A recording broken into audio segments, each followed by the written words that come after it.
Soal nomor 5. Seorang siswa yang tingginya 160 cm berdiri di depan cermin cembung yang mempunyai jarak fokusnya 16 cm. Dia mengamati bayangan dirinya dalam cermin cembung tersebut. Setelah itu, dia melangkah mundur menjauhi cermin sejauh 16 cm. Kembali dia lihat bayangan dirinya di cermin. Sehingga, berapakah perbandingan tinggi bayangan sebelum dan sesudah siswa tersebut bergeser? Gitu ya. Jadi berapa nih kata dia. Nah, ini adalah pelajaran tentang optik. Jadi, kita harus tulis dulu nih apa saja yang diketahui. Oke. Yang diketahui yang pertama itu adalah fokusnya. Fokus boleh kita tulis F. F-nya adalah min 16. Kenapa min 16? Karena dia cermin cembung. Oke, 16-nya itu kan di sini nih. Jarak fokus 16. Nah, kalau cermin cekung, fokusnya positif. Itu harus adik-adik ingat ya. Kalau cermin cembung, fokusnya negatif. Kalau cermin cekung, fokusnya positif. Terus apa aja yang diketahui lagi? Diketahui jarak awalnya. Sebelum dia bergeser, S1-nya adalah 48 cm. S2-nya itu berapa? 48 tambahin, berapa dia mundur? 16 ya. Jadi udah 48 cm depan cermin, dia mundur. Otomatis kan menjauhi ya. Menjauhi otomatis jaraknya bertambah. Bertambah 16. Sehingga menjadi berapa tuh? 48 tambah 16 itu adalah 64 cm. Oke. Nah, yang ditanya berapakah nilai H1 aksen? H1 itu artinya yang sebelum dia pindah. H2 itu sesudah dia pindah. Tapi aksen itu artinya apa? Bayangannya. Nah, di sini kita bisa menggunakan rumus perbesaran.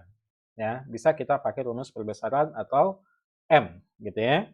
Nah, untuk mengerjakan ini, pertama kali kita harus mencari dulu berapa jarak bayangannya. Ya, berapa nilai jarak bayangannya.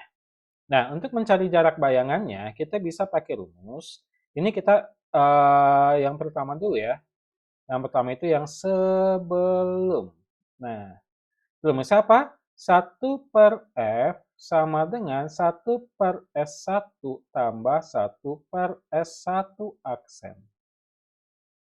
Oke, ini rumus dari sana ya. Nah, kayaknya kakak lanjutin ke bawah aja di sini.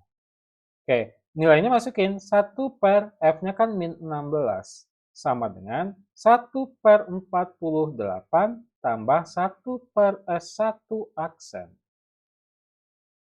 Nah, ini 48 ini kita pindahkan ke kiri saja menjadi 1/min 16 dikurangi 1/48 karena positif pindah luas jadi negatif ya, sama dengan 1/S1 aksen. Oke, nah di sini adik-adik cari nih berapa nih penyebutnya, samain. Itu sekitar 48 ya. 48, jadi kita yang jadiin per 48, 48 bagi 16 itu adalah 3, sehingga di sini minus 3 dikurangi 1 sama dengan 1/S1 aksen. Nah, adik-adik harus paham nih cara penjumlahan pecahan ya. Nah, min 3 kurangi 1, Kak lanjutin ke sini, itu adalah min 4/48 sama dengan 1/S1 aksen. Untuk mencari 1/1 aksen, untuk mencari S1 aksen, kita balikin aja S1 aksen per 1, gitu kan ya. Sama dengan 48 per min 4. 48 bagi min 4 itu adalah min 12 cm. Dapat jarak bayangan posisi sebelum dia bergeser. Nah, sekarang dengan cara yang sama, adik-adik silahkan coba ya. Ini kakak tantang aja nih. Silahkan coba. Ini cara yang kedua, otomatis untuk yang sesudah ya. Sesudah itu kan artinya 1/F sama dengan 1/S2 tambah 1/S2 aksen. Ya, sama nilai fokusnya 1/min 16 sama dengan S2-nya berapa adik-adik? Per 64 ya. Tambah 1/S2 aksen. Kakak tantang adik-adik cari nilai S2 aksen dengan cara yang pertama, seperti yang tadi. Nah, kalau adik-adik benar, maka nilai S2 aksennya itu adalah min 12,8 cm. Silahkan dicoba ya. Nah, kalau sudah dapat, Kak selanjutnya gimana? Gitu kan ya. Nah, selanjutnya adik-adik boleh kita pakai rumus, di mana rumusnya itu adalah M kita bandingkan dengan perbesaran 1 dengan perbesaran kedua. Rumusnya apa? Kalau pertama itu adalah S1 aksen per S1 per S2 aksen per S2. Ya, Kak, kayaknya aku bingung deh. Boleh deh, kita bertahap aja dulu deh. Kita cari M1-nya dulu ya. Kita cari M1-nya dulu. Nah, M1-nya itu rumusnya adalah S1 aksen per S1. Ya, sama dengan S1 aksen tadi berapa? Negatif 12 ya. Per S1-nya 48. Sederhanain dapat min 1 per 4. Nah, oke adik-adik, tadi kehapus dulu. Nah, setelah kehapus, Kak tuliskan di sini ya.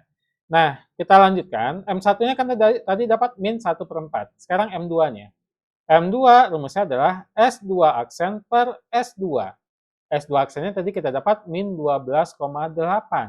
Per S2-nya 64. Itu kalau kita sederhanakan, hasilnya itu adalah min 1 per 5. Nah, sekarang kita masuk nih, M1 per M2, rumusnya apa? M1 itu adalah H1 aksen per H per H2 aksen per H. Ini kalau pakai sifat matematika, itu rumusnya menjadi H1 aksen per H kalikan dengan H per H2 aksen. Ya, ingat ya, pembagian pecahan kalau dibagi, ini pecahannya bisa kita balikin. Ini coret-coret, sehingga M1 banding M2 itu adalah H1 aksen per H2 aksen. Ini yang ditanyakan. H1 aksen per H2 aksennya berapa? Jadi sama aja dengan nilai M1-nya tadi berapa? Min 1 per 4 per min 1 per 5. Oke? Nah, sama dengan ini sama tadi. Min 1 per 4 kalikan dengan min 5 per 1. Min kali min positif. 5 kali 1, 5 per 4. Sehingga perbandingannya dapat 5 banding 4. Jadi jawabannya E. Oke, sekali lagi kalau adik-adik bingung silahkan tulis di kolom komentar, nanti kakak akan jawab. Jangan lupa untuk di subscribe biar ada notif kalau saat kakak upload video-video pembahasan terbaru. Oke, see you again.